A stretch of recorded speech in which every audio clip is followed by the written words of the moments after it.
will hear a number of different recordings, and you will have to answer questions on what you hear.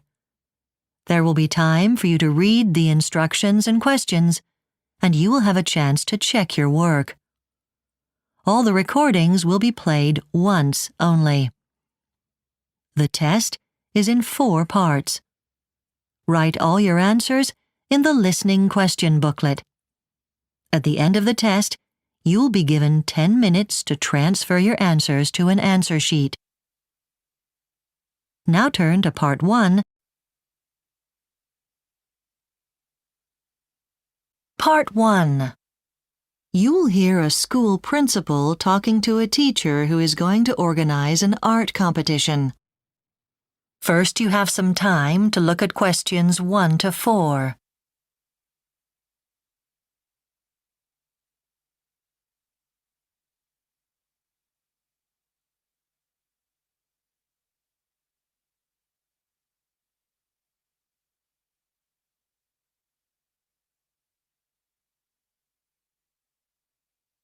Now listen carefully and answer questions 1 to 4. Hi, John. Hi, Wendy. Thanks for coming to discuss the school art competition. I know this is your first year organising it. Well, I've got some ideas, but I'd appreciate some help with arrangements. OK. We usually divide the competition into age groups. The first age group is junior students.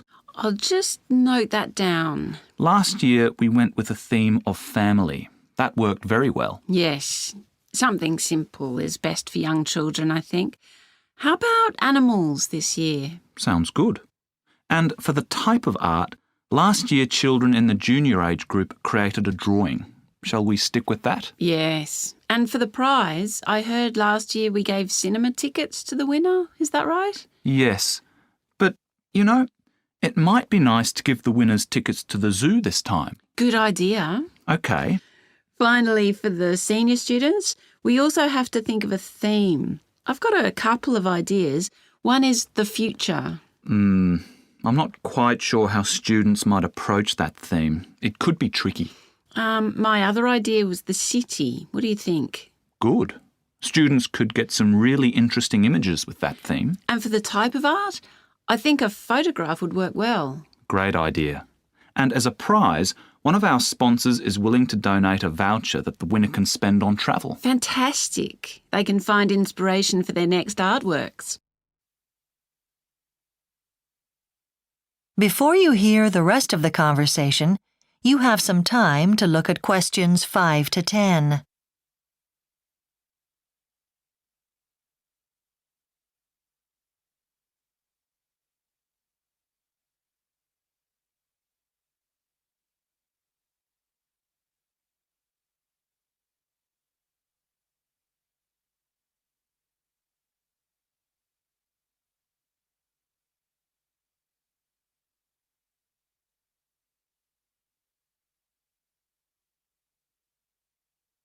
Now listen and answer questions 5 to 10.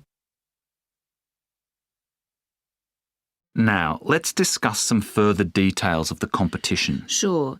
First of all, the deadline for submitting artwork. We want to award the prizes on May the 25th. Last year we needed a week to judge the winners and finalise arrangements for the awards night. How about if entrants submit their artwork by May the 18th? Sure. I'll just note that down. Where should they submit their artworks? At the office? Actually, there's more space at the library, so let's ask students to take their art there. OK. In terms of judging the competition, what did you do last year? We used an excellent local artist. We should try and use her again this year. Her name is Rebecca Leigh. OK. Is that LEE? No, it's LEIGH. Right. I guess I should also note down her number so that I can get in contact with her after we finalise the rest of the competition details. Sure. I've got her number here. Are you ready? It's 0407 625 4633. Got it. After the judging, where are we going to display the artworks? How about we book the Bridge Street Gallery? It's a beautiful old building. It is. So can you go ahead and book it? Yes. And do you think we should also publish the artworks in the school magazine? Yes, definitely. I think the winning students would be delighted to see that. Great. Now, in terms of the art exhibition of the students' work, should we make it a morning event and follow it up with a special lunch or afternoon tea for parents? I was thinking a late afternoon event might be better so that parents can attend after work. After the exhibition, we could put on a dinner. What do you think? Yes, that could be nice. Now, I wanted... That is the end of Part 1. You now have 1 minute to check your answers to Part 1.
Part 2. You will hear a guide talking to a group of tourists who are going to spend a day on an island. First, you have some time to look at questions 11 to 14.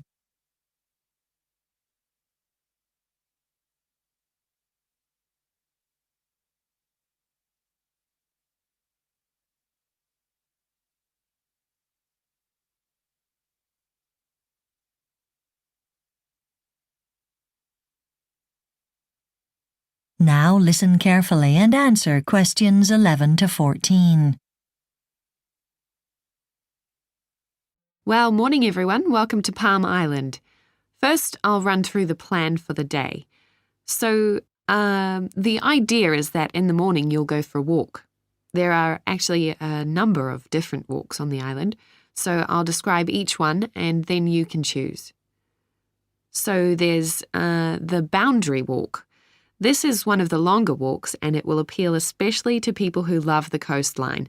And in fact, the tide is out today, so it'll be perfect for exploring the very old rock formations behind the beach. A good option is the loop track. Now, this is quite short, but don't be misled by that because it's very hilly and you need to be quite fit. The reward, though, is that you'll be able to see right down the length of the island and even across to the mainland. It'll be pretty as a picture on a fine day like today. There's the Pururi Walk, which follows one of the earliest trails that was built on the island. Unfortunately, the track's been damaged slightly by a storm, but it's still passable. The nice thing is, about halfway there's a table and chairs. They've recently been restored and painted, in fact, and it's a great place to eat your packed lunch and have a rest. You could also walk up to North Head. This is an inland walk. You'll hardly get a glimpse of the sea the whole way, but the attraction is you'll pass through a large area of very old native bush.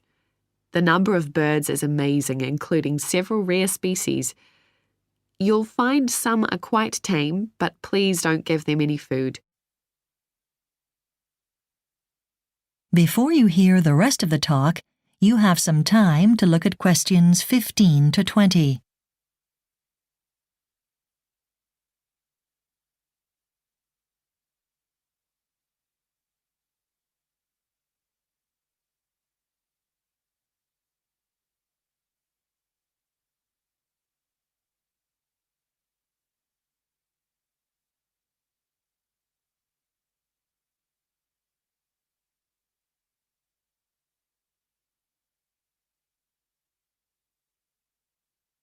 Now listen and answer questions 15 to 20.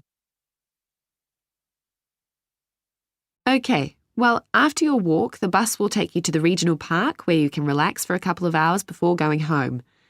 Now, if you look at your maps of the regional park, I'll just describe a few things you can do. So the bus will drop you at the park entrance right at the bottom of the map. One interesting place is the bird colony. To get there from the park entrance, you go up the path to the lake. About halfway round the east side of the lake, you need to turn off and take the path all the way out to the coast. You'll find the colony there, overlooking a little island. Now, if you'd like a swim, remember that not all the beaches are really suitable in this wind. For the safest place, follow the path north from the park entrance, but before you get to the lake, turn right and go down there to the beach. Something that people find interesting is the old ship. It's more than 100 years old. To get there, just north of the park entrance, you take the path which heads towards Okiwi Bay. Then walk along the coast a little way before turning right and following that path over to Rocky Bay. You'll see the wharf, go past that, and the ship is just along there. A long walk, but one that's well worth it, is up to Stony Batter. You follow the path right around the lake to the far side and keep heading north. But if you reach the water tower, you've gone too far. Before that, you want to turn off to your left and take the path to the coast. Now, where else is there? Oh yes, the Settlers Monument. That's popular. So from the park entrance, take the first path on the left and follow it around behind Okiwi Bay. The monument is out at the end there on the headland. Finally, if all this exercise has made you thirsty, there's a kiosk where you can get hot and cold drinks. It's easy to find beside the lake, right on the water's edge. Well, now, if anyone has any questions, feel free. That is the end of Part 2. You now have 30 seconds to check your answers to Part 2.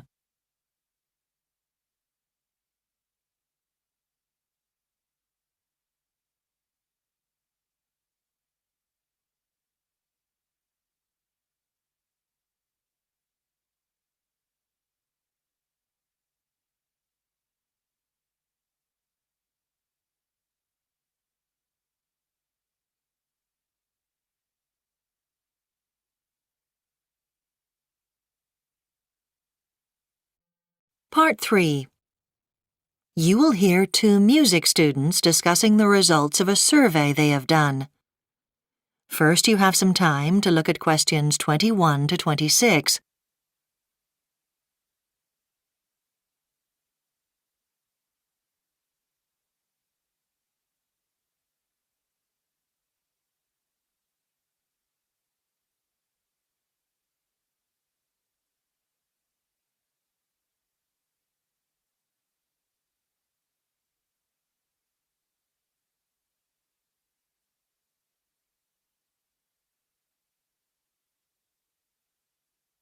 Now listen carefully and answer questions 21 to 26.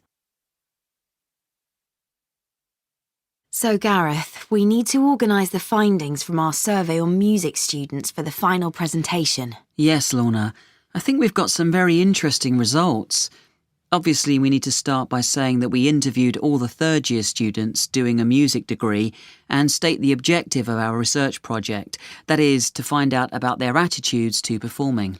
And then we should talk about the students' musical backgrounds before coming to university. The most important points to make are that although most people have actually composed music during the course, that wasn't the case when they arrived. And the other thing they had in common was the piano. Well, they'd had access to a piano at some point, but not all had studied it formally. I thought the most interesting finding was that before coming here, almost everyone was involved in a chamber orchestra or band or singing in a choir and playing in front of live audiences. But varying enormously in size. Some had only played in tiny venues. I think it's worth saying that. OK. And as you might expect from people wanting to study music, they all had a degree of proficiency in at least 2 instruments. But in most cases, one of the instruments was dominant. Right. We need to talk about attitudes to music practice. The most striking thing here is that even students who you'd expect to practice for hours every day until they get it perfect say it's being terrified of failing that really makes them practice. I know I'm the same. Me too. It's interesting what was said about practicing alone. Some people preferred that because they could focus more on their weak points. But that wasn't a majority view. What most of them agree on is that there's nothing more rewarding than mastering something that's really hard to learn. That's right. OK, after that, we should talk a bit about the pieces that students select for assessed performances. There wasn't quite so much consensus on this, was there? A few people prefer to do pieces which are relatively unknown, while others choose the ones they think will show off their technical ability. But they were in the minority. I think the first thing to say is that a high percentage said they would always try to learn their pieces by heart because it's too easy to get lost if you're trying to read and play when you're nervous. OK. And quite a lot of them said it helps to listen to other people playing your chosen piece, preferably recordings, but even just other students. Before you hear the rest of the discussion, you have some time to look at questions 27 to 30.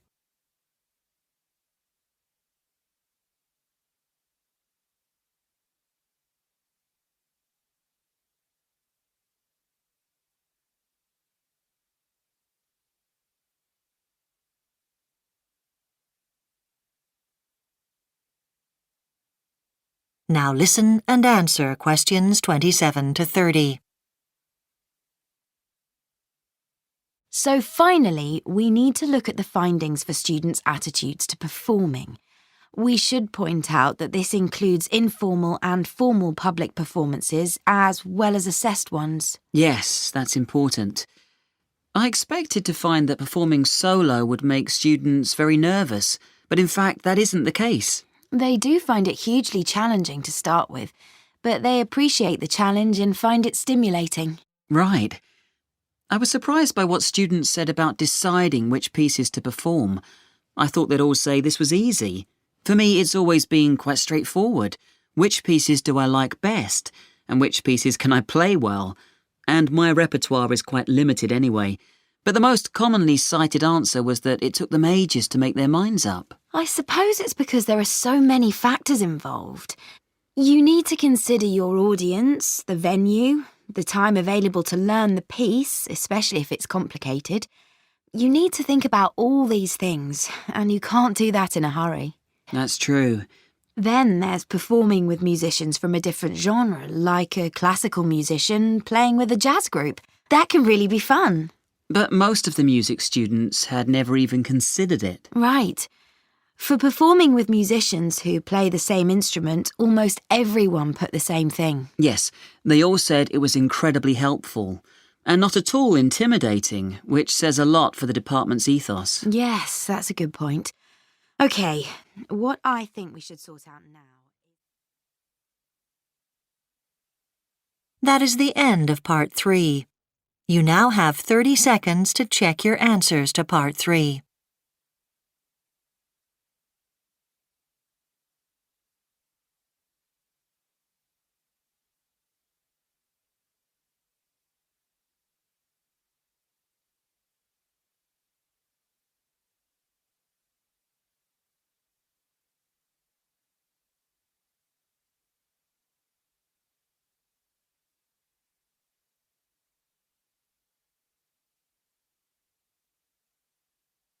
Part 4. You will hear a zoology lecturer talking about a group of primitive animals called gastropods. First, you have some time to look at questions 31 to 40.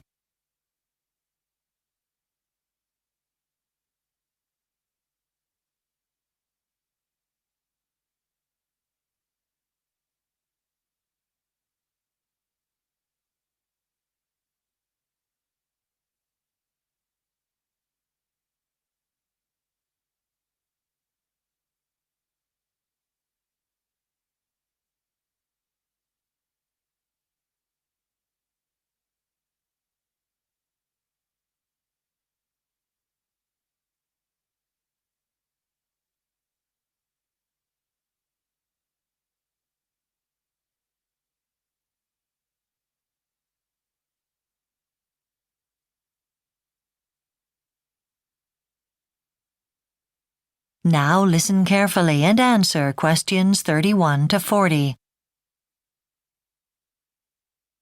Good morning, everyone. In this module, we've been looking at various field survey methods, and now I'm going to give you a brief introduction to the specific organism that we'll be focusing on during our first field trip, and that's the gastropod. Gastropods are invertebrates. They're organisms without a backbone, and they're more commonly known as snails, or, if they haven't got a shell, slugs. Now, in terms of their evolution, gastropods go back a long way. As with other primitive animals, the minerals in their body fluids are very similar to the mineral composition of the sea, indicating that they began life there. And their fossilized remains have been found in rocks dating back at least 500 million years. Looking at the physical features of the gastropods, well, they all have one muscular foot for swimming or walking. This foot is lubricated with mucus, and it's this that leaves the sticky trail that you see behind snails and slugs. They also have an organ called a radula, which they use for feeding. Then, of course, the snails, though not the slugs, have a shell. In terms of their dimensions, snail shells in Britain range from the dwarf snail, which is 1.5 millimetres long, to the Roman snail, whose shell can be as big as 50 millimetres. As well as size variations, you get a lot of differences in the form of snail shells. For example, the majority coil to the right, but there are a few that coil to the left. Then some shells, for instance the plated snail, have regularly spaced ribs, while the prickly snail has prominent spines. There are even a number of species with hair on their shells. Colours on the shells also vary, as do patterns, so appearances are really varied.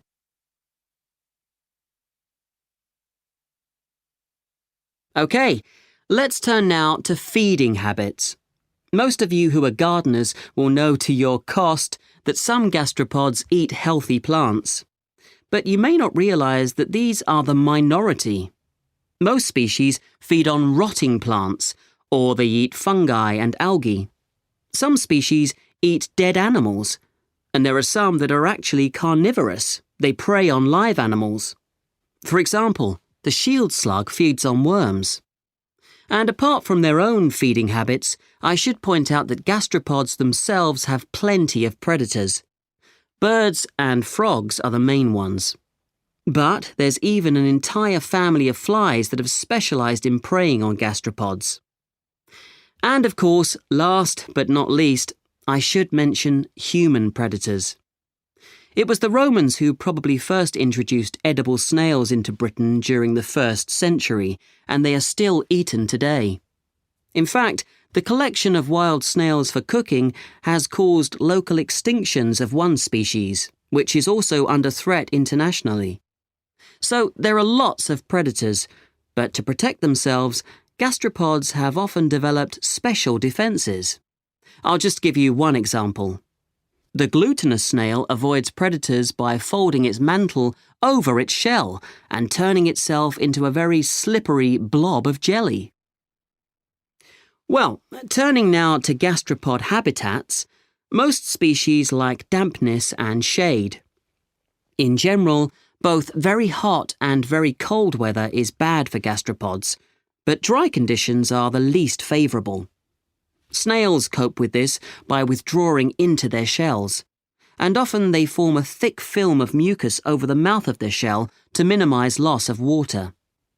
Habitats with a long, stable history tend to support the biggest range of gastropod species. So, for instance, long-established forests usually support more species than newer plantations of trees, and old natural meadowland is much better than land which has recently been farmed.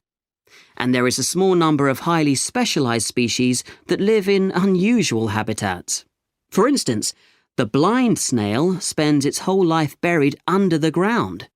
It's been reported living at depths of 2 metres, and particularly likes the cavities in old buried bones apparently. But species like these are exceptional. But wherever they live, gastropods are often sensitive to pollution. and they don't thrive in areas contaminated by agrochemicals. This means that they are a reliable indication of how healthy our environment is. Now, at this point, I'd like to consider habitat management in relation. That is the end of Part 4. You now have 1 minute to check your answers to Part 4.